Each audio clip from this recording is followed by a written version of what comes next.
My name is Bridget Thornton, and I'm not as spirited as Lou. I wish I was. I too started out as a Republican in the 1980s, but I was a teenager and I really didn't know too much. So anyway, I'm a student of history, and as a student of history, I looked at 9/11 and I saw too many coincidences. As they said, Gulf of Tonkin, the Maine, and I remember sitting there on 9/11, 2001, and just crying. And I had just started college, and it's 2006, so I'm going to be here a while. And it shaped everything about my experience in school. And I grew up very idealistic about democracy in America, and I still believe that we have power here. I still believe that there is a democracy, as eroding as it might be. And I'm also a mother, and it just pains me to see all of those people in those buildings that died. And if it was my government, I think, or people that had connections to my government, then it was up to me to go and find out the truth. And that's when I came and started working with Project Censored, and the truth is very scary. I really do wish I didn't know what I know. And so my job today is to lay out a few points of the Pentagon. And I won't offer any alternate theories. I am not a conspiracy theorist. I just believe that there are too many unanswered questions that our government isn't addressing. And most of the information I have is from David Ray Griffin, and he wrote a book, Lies or Omissions and Distortions, about 9/11. And he's a theologian down at Claremont McKenna, and he's an avid speaker on the 9/11 report. And some of this research is also from my own. And if you are looking for citations, you can go to chapter 4 in the Censored 06 book. And all my footnotes are in there. So I'm going to lay out about 7 of the major unanswered questions about the Flight 77 into the Pentagon that happened. And the first one I'm going to lay out is the location of the attack. Now, where the plane entered was in the east end of the building, which was just about ready to complete construction. It was very unpopulated. But surprisingly enough, most of the people, including Donald Rumsfeld, were in the west end. And I think that if there were hijackers, and it's just my thought, they probably would know ahead of time who to take out. And I would imagine that Donald Rumsfeld would be on the top of their list.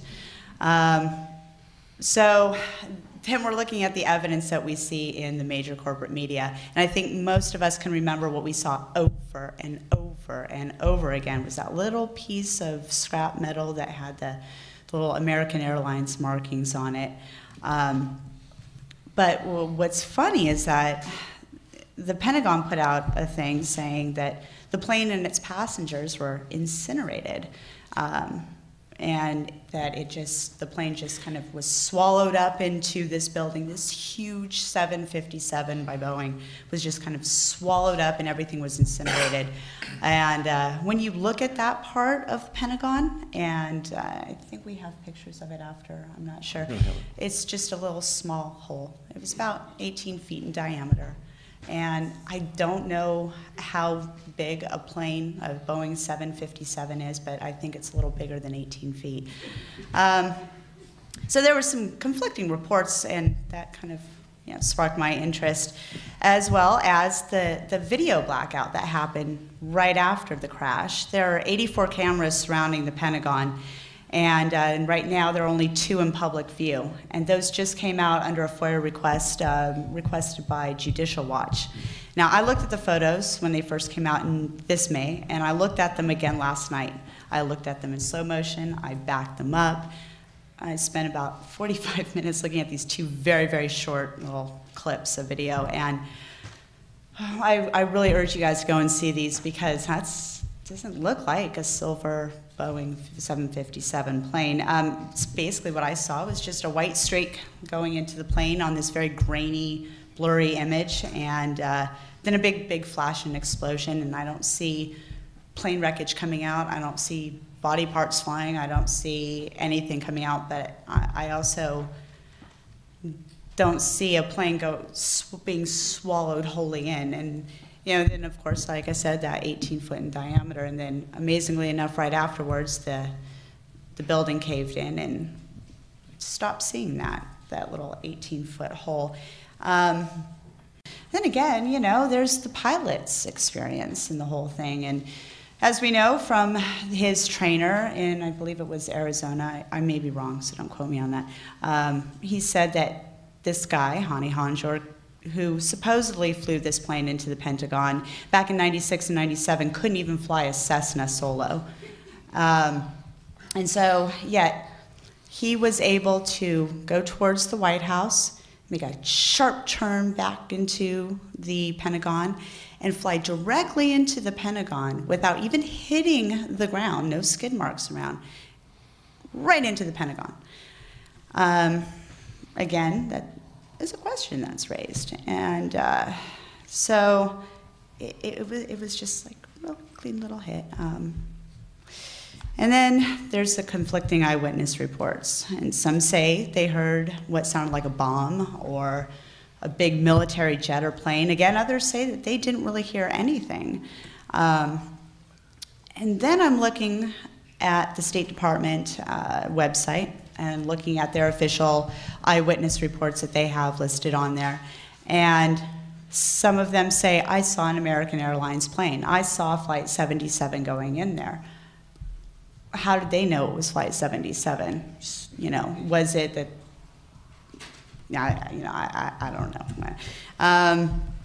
So I was really interested when I was doing this chapter in this gentleman named Steve Riskus. That the media this was an eyewitness that was on the freeway, right there by the Pentagon. They kept using his testimony over and over, where he said, yeah, I saw it go into the Pentagon. I saw it go into the Pentagon. So I tried to call him, couldn't reach him by phone, but I emailed him, and I said, well, what was it that you saw? What was it? And I'm going to quote you what he told me was his response to me when I asked him what he saw, and could he describe it exactly? This is from April 21st, 2005, and he says, well, look up any picture of an American Airlines 757. That's what it looked like. There was nothing unusual about it. I don't feel like describing the look of the plane in any detail, since that is pointless. I don't remember hearing anything, maybe because I was listening to the radio. I was only at the scene for a few minutes, maybe 5 tops. I wasn't looking for any debris, so I didn't see any. I didn't see the plane hit anything else, but there were light poles down when I drove by. I only saw the plane for a few seconds. There were trees to my right obstructing my earlier view of it. I probably only saw the plane for 3 seconds or so. So, okay, you're driving to work on the freeway. It's a normal day. You're listening to the radio. You've got NPR on the background. And all of a sudden this plane comes by and, oh my God, it's total chaos. It's a Tuesday morning, you're just, kind of going to work. But you take the time to make sure, what plane was that? Was it an American Airlines plane? Was it a United Airlines plane? Yeah, it was definitely an American Airlines plane. And in 3 seconds, he was able to see that. I don't know, personally, and for me, when I just see a crash, it's just like, whoa, you don't know if it's a car or a truck or what color it was. You don't pay attention to that. It's just the shock. So I go back onto the State Department website, and I look at all of the other eyewitness accounts, and every single one that the State Department lists says is, yes, I saw an American Airlines jet, I saw an American Airlines, and they were all very, very certain about it. But then when you look at some of the other testimony that the State Department doesn't release yet, David Ray Griffin was able to get a hold of that. There were people that say, I had no idea what was going on. I was panicked. I heard a big, loud noise. Some people say, quote, I heard a big, what sounded like a military jet, what sounded like a bomb. And then yet others say, who were at another area, say that I didn't hear anything. And I asked Steve Riskus, wow, your radio must be really loud. You didn't hear anything. Was able to drown out a plane when, in a previous email, he said it traveled right over me.